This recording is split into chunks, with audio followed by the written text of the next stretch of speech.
피아노를 연습하면서 명연주자의 영상 자주 보시죠? 아, 나도 저렇게 감성적으로 디테일하게 표현하고 싶은데 도대체 뭐가 다른 걸까? 이렇게 막막했던 적 한 번쯤 있으셨을 거예요. 오늘은 악보 읽기 위주를 넘어서서 프로처럼 디테일이 살아있는 소리로 바꾸는 세 가지 방법을 알려드릴게요. 이 방법들은 제가 취미생에게 집중적으로 훈련해서 콩쿨 1등의 성과도 내보았던 검증된 방법이니까요. 끝까지 집중해서 들어주세요. 오늘은 슈만의 숨겨진 걸작이죠. 아라베스크의 가장 마지막 파트에 이 꿈 같은 선율을 가지고 디테일 3종 세트를 익혀보도록 하겠습니다. 우선 오늘 배울 8마디를 한번 쳐보고 시작해 볼게요. 2분의 2박자고요. 되게 느리면서 서정적이고 되게 아련한 그런 느낌을 가진 마지막 엔딩 곡이에요. 한번 해볼게요.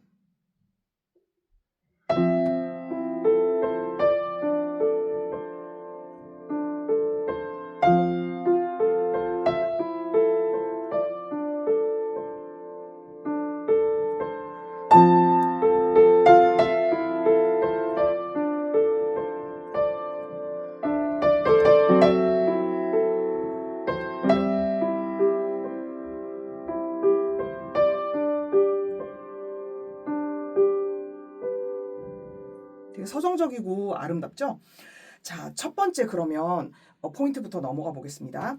자, 첫 번째, 자체가요. 여기 제가 그림을 약간 참고로 그려놨는데 어, 우리가 표현력을 올리고 더욱더 음악적인 디테일을 살리기 위해서는 이 음을 하나를 칠 때도요. 자체가 천천히 늘어나고 울림이 천천히 사라지게 표현하면 이게 바로 디테일의 시작점이 되는 좋은 그런 출발점이 돼요. 이런 말도 있잖아요. 악마는 디테일에 있다라는 유명한 그 영어 속담이 있잖아요. 그것처럼 이 의미인즉슨 진짜 중요한 이런 차이가 세부적인 부분 속에 숨어 있다라는 뜻인데 우리가 그 소리를 표현할 때 가장 처음 생각해 보아야 할 그 디테일이요. 바로 이 한음을 프로처럼 디테일하게 표현하는 거예요. 제가 유학 시절 저희 교수님이 이런 그 관련된 주법을 기가 막힌 비유로 설명하신 적이 있었는데 그게 뭐냐면은 마치 이 하나를 표현할 때요. 음이 이게 원래 크기잖아요. 그런데 이게 크게 뚱뚱하게 늘어나는 것처럼 표현해봐 라고 하신 적이 있었거든요. 우리가 이렇게 시각적으로 보는 음표는 이렇게 작고 동그랗지만 음표를 치는 순간 그 아름답게 그 디테일을 살리고 싶은 그 순간에는 이 음표가 마치 시각적으로도 커지고 뚱뚱해지는 그래서 그 길이도 마치 고무줄처럼 탄력 있게 쭉 당기면 늘어난다고 한번 상상을 해보는 거예요. 그래서 이 상상력을 갖고 음을 이 위에 있는 이런 이분음표를 우리가 치게 되면은 건반은에 이렇게 직접적으로 때리는 요런 소리가 아니라 조금 더 길면서 풍부한 울림을 갖게 돼요.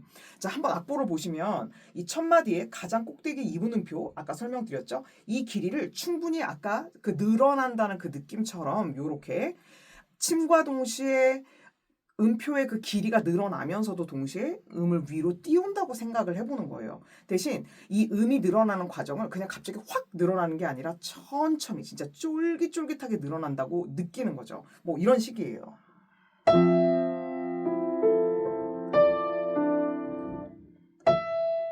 음을 치는 순간 음이 늘어나는 그 느낌 들으시죠? 그래서 땡그랑 하고 들리면 안 됩니다. 그래서 늘어났다 줄어들었다. 이 마치 쫀득한 소프트볼을 이렇게 눌렀다가 풀어줬다 하는 그런 느낌이에요. 그래서 이런 상상력으로 이 한음 한음을 접근하면 취미생티를 벗어나는 그런 섬세한 소리가 나올 수 있는 거죠. 제가 이 첫 네 마디를 한번 그 느낌을 가지고 쳐볼게요.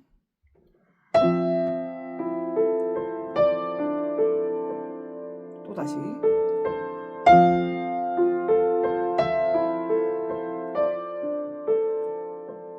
이런 느낌인 겁니다. 그 다음 두 번째 포인트로 한번 넘어가 볼게요. 이 그림을 봐주시면 음정의 종류에 따라 음정이라는 건 어떤 한음과 한음 사이의 거리를 말하는 거죠. 그래서 그 음정의 종류에 따라 감정의 디테일이 달라진다는 거예요. 오늘은 그 중에서도 음이 좀 더 높은 음으로 이렇게 이동할 때 한마디로 넓은 음정 사이에서 이렇게 시계를 그려놨는데요. 타이밍을 한번 써보는 거예요. 음악적인 타이밍. 저는 제가 이렇게 생각했던 음악을 많이 분석하면서 얻었던 그 아이디어를 되게 권위 있는 분을 그런 피아니스트들의 의견을 항상 참고를 해보는 그런 습관이 있는데요. 이 의견에 관해서도 실제로 전설의 피아니스트 슈나벨이 언급한 게 있어요. 이 점을 너무나 이 타이밍에 대한 얘기를 되게 아름답게 설명하고 있거든요. 그걸 한국말로 하면 뭐가 되냐면 음표 사이에 이 멈춤에 예술이 있다. 이런 표현을 했었어요. 이 포인트는 이제 우리가 음을 칠 때 음 자체를 땅땅땅 치는 거를 넘어서서 이 음 사이에 디테일한 타이밍이랑 그다음에 프레이징, 그다음에 뉘앙스 이런 것처럼 여기에 진짜 예술성이 숨어 있다. 이런 거를 강조하는 거예요. 즉 음표를 정확하게 치는 어떤 손가락의 테크닉적 기술도 중요하긴 하지만 그 뒤를 잇는 침묵과 숨, 여운, 뭐 시간의 어떤 갭 이런 것들을 통해서 음악적 표현력과 해석이 살아난다는 뜻이에요. 그러면 우리가 이 아라베스크를 칠 때 이 관점을 어떻게 적용하면 좋을까? 이걸 한번 살펴보시면 좋아요. 같은 곡에서 이제 아까 여기가 멜로디 라인이라고 제가 알려드렸었죠. 그러면 처음에는 가깝죠. 그럼 여기 3도 올라가지만 또 인접하게 천천히 내려와요. 그런데 바로 여기 하면서 레미파솔라 5칸이나 올라가면서 여기서 꽤 먼 거리가 발생하게 되는 거죠. 그래서 처음에는 음정이 가깝게 움직이다가 어느 순간 이렇게 음이 확 멀어지는 그 순간에 음의 길이가 가깝게 이동할 때는 담백하고 담담하면서도 미묘한 그런 아무래도 인접하니까요. 그렇게 색채를 내다가 폭이 이렇게 넓어지면 그만큼 타이밍을 약간 주면서 이렇게 시계를 주면서 여기에 지금 중간에 제가 토끼가 펄쩍 뛰는 그걸 좀 넣기 위해서 토끼를 살짝 그려본 거예요. 그래서 이음에서 이음에 이렇게 간극이 높이 뛸 때는 타이밍을 좀 더 적극적으로 사용한다는 거죠. 그래서 음과 음 사이 폭이 넓어지면 좀 더 감정이 더 애절해지기도 하고 어쩔 땐 폭발하듯이 이렇게 다양한 감정의 디테일을 갖게 돼요. 그래서 보통은 악보에 보이는 대로 그냥 치게 되면 설사 5칸 튀어도 이런 식으로 그냥 그 쓰여진 대로 치게 되는데 이런 음정의 폭과 그다음에 방향까지 생각하면서 한 단계 더 깊이 생각해 보는 거예요. 그러는 것만큼 여러분의 해석이 더욱더 깊이 있게 되는 것이죠. 그러면 이 부분을 제가 조금 빨리 진행해 보면 담담하죠. 그다음에 그냥 원래 생긴 대로 치는 거예요. 그 대신 인접하니까 바로 여기죠. 그다음에 여기선 그래도 원래 가지고 있는 음표의 길이대로 규칙적으로 오다가 스텝 여림을 좀 줄여주지만 그 다음에 바로 여기서 가기가 약간 어렵잖아요. 이때 이 타이밍을 주는 것과 안 주는 게 되게 차이가 있다는 뜻이에요. 타이밍을 안 주면 여기서부터 해볼게요. 이게 타이밍을 전혀 주지 않은 거예요. 그런데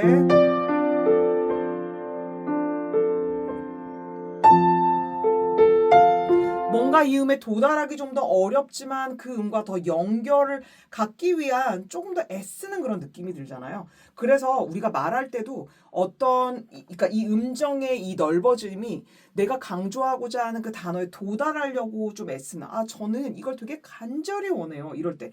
저는 간절히 이렇게 하면서 이렇게 연결되는 그 느낌 있죠. 그런 부분들을 좀 더 표현력을 더 많이 넣어주는 거예요. 그래서 그런 부분에서 이 두 번째 포인트를 한번 살펴보시면 되고요. 그 다음에 이 세 번째 포인트, 이거는 제가 되게 좋아하는 부분이에요. 뭐냐면 이 왼손에 계속 이제 진행을 하다 보면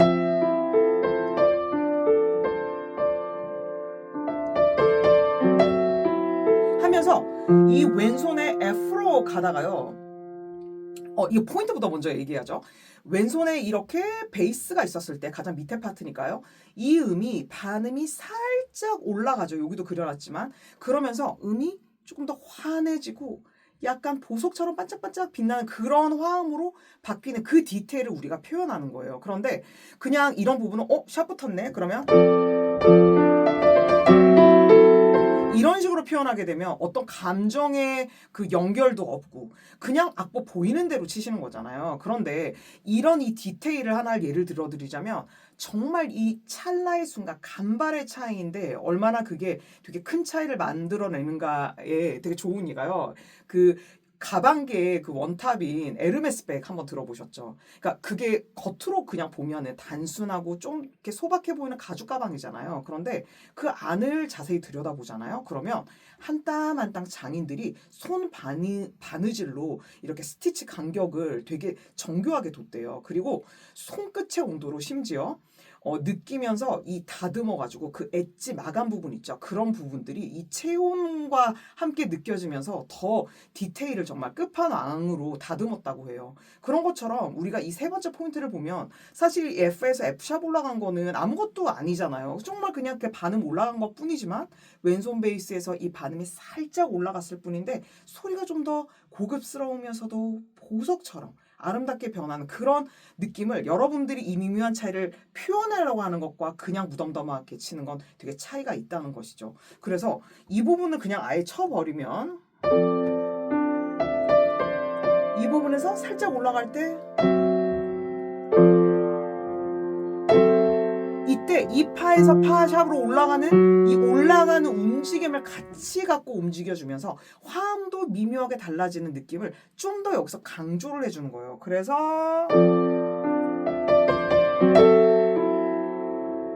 이렇게 표현하는 것과 되게 다르죠.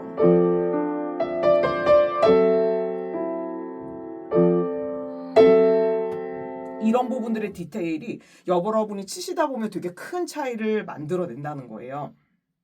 자, 그래서 이 핵심은 뭐냐면 왼손의 이 반음이 살짝 변할 때 이 움직이는 방향을 생각하고 그다음에 그로 인해서 결국 오른손의 멜로디와 어우러지면서 변하는 이 화음의 미묘한 차이 그걸 조금 더 강조해주면서 이렇게 반짝반짝하게 해주고 그 다음에 또 하이라이트는 뭐냐면 화음이 강조가 됐죠. 그럼 반드시 강조한 화음이 있으면 뒤에서 상대적으로 해결을 해주게 되어 있어요. 그러면 여기서부터 해주면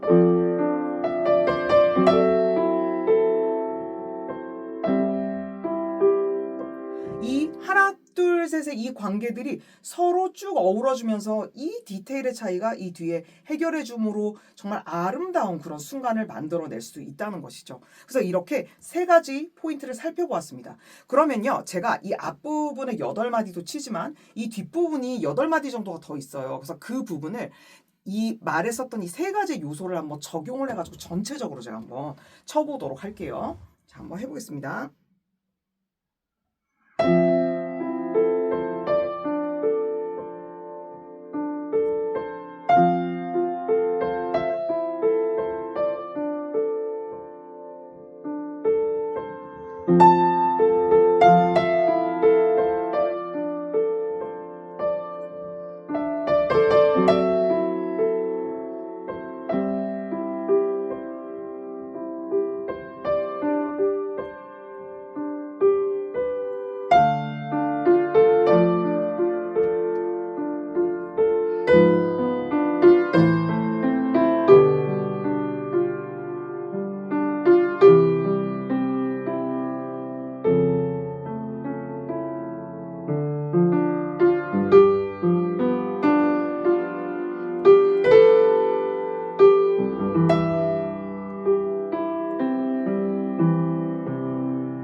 자, 이렇게 오늘은 취미생과 프로의 차이를 가르는 결정적인 디테일 포인트 세 가지를 한번 살펴보았어요.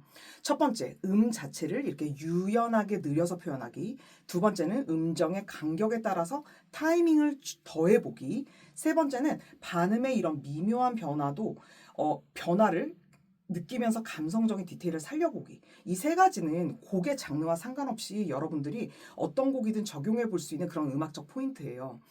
만약에 여러분들이 연습하는 곡의 악보를 펼쳐보시고 오늘 배웠던 이런 디테일이 가능한 순간이 어디일까 한번 고민해 보시는 게 정말 중요하거든요. 그런 작은 습관들이 계속 모이면서 결국 여러분들을 디테일의 장인으로 이끌어 줄 거예요.